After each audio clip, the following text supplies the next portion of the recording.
दोस्तों, स्वागत है हमारे यूट्यूब चैनल विद्या एकेडमी में। दोस्तों, बाल मनोविज्ञान के अंतर्गत आज हम वैयक्तिक विभिन्नता वाला टॉपिक देखेंगे। वैयक्तिक विभिन्नता दोस्तों, ये टॉपिक अत्यंत ही महत्वपूर्ण है जो आपको यूपी टेट, सी टेट तथा सुपर टेट में काफ़ी हेल्पफुल साबित होगा। चलिए देखते हैं। वैयक्तिक विभिन्नता में प्रमुख बिंदु पर चर्चा करेंगे। पहले हम प्रमुख बिंदु नंबर 1 पॉइंट देखेंगे।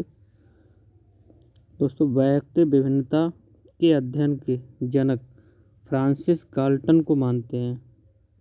किसको मानते हैं? फ्रांसिस गाल्टन को। उन्होंने दुनिया में पहली बार जुड़वा बच्चों का अध्ययन करके बताया तथा बुद्धि का पहला अध्ययन भी किया और इसे निर्धारण मापनी का प्रयोग करके इन्होंने निर्धारण मापनी का पहली बार प्रयोग करके यह निष्कर्ष निकाला कि दुनिया में कोई दो बच्चे बुद्धि में पूरी तरह से समान नहीं हो सकते। उनमें कुछ न कुछ अंतर जरूर पाए जाते हैं। तो दोस्तों, इसमें देखने वाली बात यह है कि सबसे पहले तो आपको जानना होगा कि वैयक्तिक विभिन्नता के जनक कौन है। तो वैयक्तिक विभिन्नता के जनक है फ्रांसिस गाल्टन। जो फ्रांसिस गाल्टन है, इन्होंने वैयक्तिक विभिन्नता का अध्ययन किया था। ठीक है, उन्होंने दुनिया में पहली बार जुड़वा बच्चों का भी अध्ययन उन्होंने किया था फ्रांसिस गाल्टन ने। ठीक है, चलिए नेक्स्ट देखते हैं और नंबर 2 पॉइंट देखते हैं। इन्होंने इस अध्ययन को अपनी पुस्तक हेरिडिटरी जीनियस में प्रकाशित किया है। ये पुस्तक है हेरिडिटरी जीनियस। ये पुस्तक अत्यंत ही महत्वपूर्ण पुस्तक है। ये जो 2022 में जो पेपर हुआ था उसमें ये पूछा गया है क्वेश्चन। ठीक है, चलिए दोस्तों, वैयक्तिक विभिन्नता संबंधित कुछ परिभाषाओं के बारे में जानकारी करेंगे। वैयक्तिक विभिन्नताएं की परिभाषाएं स्किनर साहब क्या कहते हैं? स्किनर साहब कहते हैं वैयक्तिक विभिन्नता में संपूर्ण व्यक्तित्व का कोई भी ऐसा पहलू आ सकता है जिसका मापन किया जा सकता है। स्किनर साहब ने क्या कहा था? वैयक्तिक विभिन्नता में संपूर्ण व्यक्तित्व का कोई भी ऐसा पहलू आ सकता है जिसका मापन किया जा सके। ठीक है, उसे ही वैयक्तिक विभिन्नता कहते हैं। और जेम्स ट्रेवर साहब क्या कहते हैं? एक व्यक्ति अपने समूह के शारीरिक मानसिक गुणों के औसत से जो विभिन्नताएं रखता है उसे ही वैयक्तिक विभिन्नता कहते हैं। ठीक है, जेम्स ट्रेवर ने कहा था एक व्यक्ति अपने समूह के शारीरिक मानसिक गुणों के औसत से विभिन्नताएं रखता है, उसे ही वैयक्तिक विभिन्नता कहते हैं। ठीक है, चलिए आगे बढ़ते हैं। टालर साहब की परिभाषा देखते हैं। टालर साहब क्या कहते हैं? एक व्यक्ति से दूसरे व्यक्ति में अंतर इतने साफ पाए जाते हैं कि वैयक्तिक विभिन्नता सार्वभौमिकता प्रतीत होती है। टालर साहब ने कहा था एक व्यक्ति से दूसरे व्यक्ति में अंतर बहुत ज़्यादा साफ पाए जाते हैं जिससे वैयक्तिक विभिन्नता सार्वभौमिक प्रतीत होती है। ठीक है, वैयक्तिक विभिन्नता के प्रकार देखेंगे। अब हम वैयक्तिक विभिन्नता के प्रकार हैं। गाल्टन ने वैयक्तिक विभिन्नता के 4 प्रकार बताए हैं। कौन कौन से प्रकार हैं? शारीरिक विभिन्नता मतलब शरीर की बनावट, जैसे लंबा, नाटा, मोटा व्यक्ति। मतलब हम लंबाई के हिसाब से कोई व्यक्ति लंबा होता है, कोई नाटा होता है, कोई मोटा होता है, कोई पतला होता है, उसके आधार पर भिन्नता देखी जा सकती है। ठीक है, नेक्स्ट देखते हैं मानसिक विभिन्नता मानसिक यानी बुद्धि।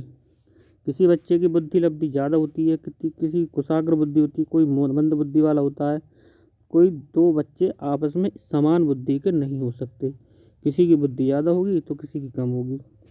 ऐसी शारीरिक विभिन्नता में कोई व्यक्ति एक जैसे लंबे नहीं हो सकते, एक जैसे नाटे नहीं हो सकते, एक जैसे मोटे नहीं हो सकते। कोई पतला मिलेगा, कोई नाटा मिलेगा। ठीक, और कोई मोटा। नंबर 3 है संवेगात्मक विभिन्नता। किसी व्यक्ति में दया तो किसी व्यक्ति में क्रोध बहुत अधिक होता है। सही बात है, कोई दो व्यक्ति एक समान दया वाले नहीं मिल सकते, कोई व्यक्ति दो एक समान क्रोध वाले नहीं मिल सकते। किसी में दया ज़्यादा होगी तो किसी में क्रोध ज़्यादा होगा, यानी गुस्सा ज़्यादा होगा। ठीक है, और नंबर 4 नंबर 4 व्यक्तिगत विभिन्नता, यानी ये विभिन्नता मानव के मापन के गुणों में भी पाई जाती है। ठीक है, अब देखते हैं व्यक्ति विभिन्नता के कारक। ठीक है, कौन कौन से कारक हैं व्यक्ति विभिन्नता के। चलिए, नंबर 1 लिंग। नंबर 2 आयु, व्यक्तियों में आयु के आधार पर भी व्यक्ति विभिन्नता देखी जा सकती है। कोई 10 साल का है, कोई 15 साल का है, कोई 20 साल का है, कोई 50 साल का है। ठीक है, शिक्षा के माध्यम से हम देख सकते हैं, जैसे किसी ने शिक्षा में उच्च श्रेणी की शिक्षा हासिल की है, कोई निम्न श्रेणी में है, कोई मीडियम में है, कोई किसी ने शिक्षा। ठीक है, व्यक्तित्व के आधार पर भी हम विभिन्नता पहचान सकते हैं। और एक ये है पहनावा के आधार पर भी हम डिफरेंट पहचान सकते हैं। मतलब जैसे कोई किसी क्षेत्र की कोई पहनावा होता है, किसी क्षेत्र का कोई और पहनावा होता है। अधिगम के आधार पर भी हम व्यक्ति भिन्नता देख सकते हैं।